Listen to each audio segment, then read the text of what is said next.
dismiss history at our peril. Liberty Nation Radio with Mark Angelides. Hello and welcome to Liberty Nation Radio, heard coast to coast on the Radio America Network from our flagship station in the nation's capital, WWRC in Washington, D.C. I'm your host, Mark Angelides. On today's edition, we are talking election fallout, the aftermath, what comes next for the Republicans in the wake of the Democrat landslide this last week. And you're here on Liberty Nation Radio, heard coast to coast on the Radio America Network. I'm your host, as always, Mark Angelides. And we're joined by Liberty Nation's senior political analyst and longtime host of this here radio show, Mr. Tim Donner. Welcome back, Tim. Hello, Mark. Good to be here. So we're recording in the wake of, what's the opposite of a Super Tuesday? I wonder, a mini Tuesday, a mini March Tuesday. Is he a gas leak Tuesday for Republicans? Yeah, I mean, that's pretty much the terrible Tuesday. Terrible Tuesday for Republicans, Super Tuesday for Democrats. Very much so. But there's a question of just how significant it all is. So that is what we're going fire away. Yeah, so we had the big races. We had the gubernatorials in Virginia and New Jersey, also in Virginia. We had the Attorney General's race, which, I don't know, has some head spinning, I guess. And of course, there's the New York City mayoral race, among some others as well, of course. There were some Pennsylvania Supreme Court ones. And others, but those were the big races, and they all went. All the significant races went the way of Democrats. Now, just as a general overview, Tim, this is I don't know. This is a bad week for Donald Trump and the Republicans? Is it a worse week for one or the other?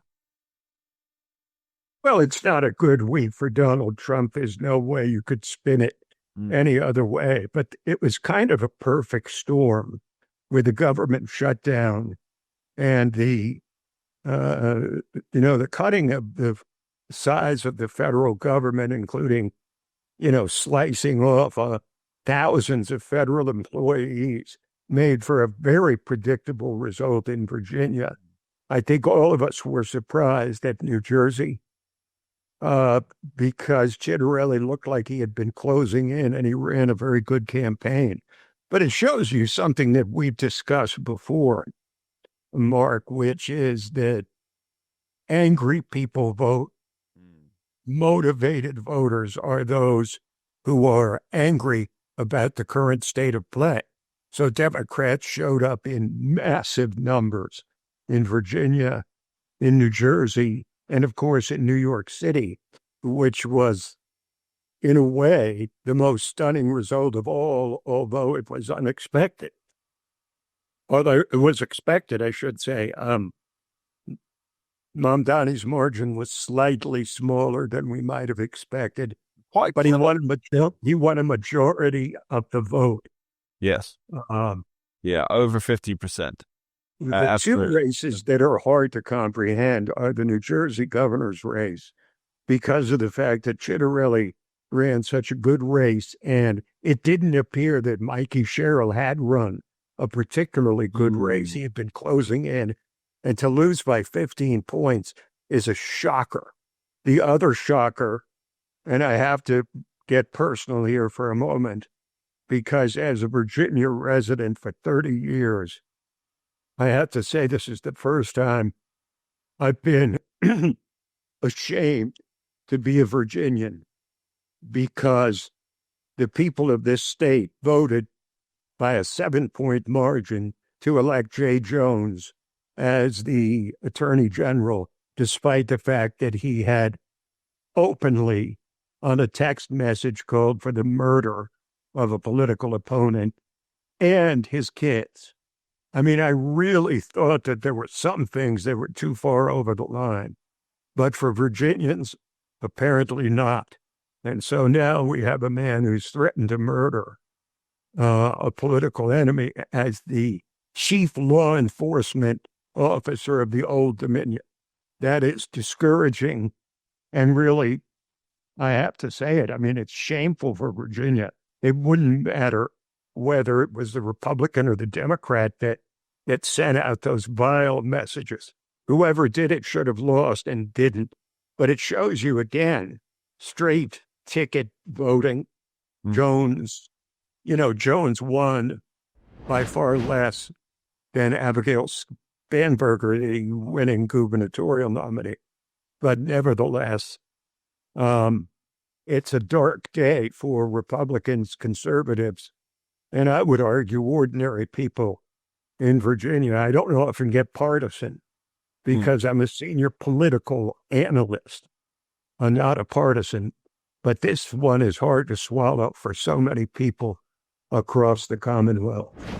Yeah, what really struck me with that race in particular was as soon as those text messages sort of gained traction in the wider media, although obviously not in every media source, of course, you still had people like Senator Tim Kaine still backing Jay Jones, and it was almost like that there's no principle that that certain people will not bend if it benefits them tribally and politically. And I think there was also something to the polling there as well, Tim, because what you saw was after these text messages came out, he didn't threaten to kill. He just said that he should be killed along with his infant children. Well, you could call it, the best way to describe it would be a death wish. Yes, that's a more accurate way to say it. But so what we saw after those came out was we saw a tightening of the polls, and in fact, a large chunk of polling flipped to the incumbent Republican AG, Jason Miyares. And so what was happening was the day before the election, I think it was a 0.3% advantage for Jay Jones, 0.3%, which is well within any margin of error. And it looked like an incredibly close race. And then it comes out 53 to 46, 7 points. Something tells me that people who are responding to polls, and I don't blame the pollsters on this, because this is if you go and check out Liberty Nation's Public Square polling, we've got a list of all the polls that were done for this. It was consistent across the board. And so what I think happened was people were ashamed to tell a pollster that they were willing to vote for Jay Jones because of what Jay Jones did. And yet when they get in the privacy of the ballot box, it's all tribal. What do you think? It is. I mean, it politics trumps everything. And pun intended there with the Trumps. But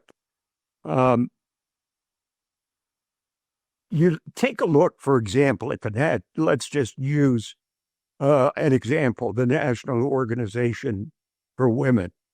Okay, that is an organization designed to advance women, right? Yeah. However, when a Republican woman or a conservative woman comes along, they do not support the woman. Sure. So it really is the National Organization of Liberal Women under the sort of false banner of National Organization for Women. Well, but it's the same thing. It's the same thing when it comes to political races. That when it comes down to it, enough Democrats felt that voting against Jay Jones was voting for the party of Donald Trump. And, in the end, most people will vote straight ticket, Democrat or Republican. That didn't happen here. But because Spanberger ran up such a huge margin over Winsome Earle-Sears, it gave some latitude to Jones to get less votes than Spanberger, but still win. And Winsome Sears was a goner from the beginning. Well, we're going to talk about that particular race after this short break. If you want to hear it, don't go anywhere. We dismiss history at our peril. Liberty Nation Radio with Mark Angelides.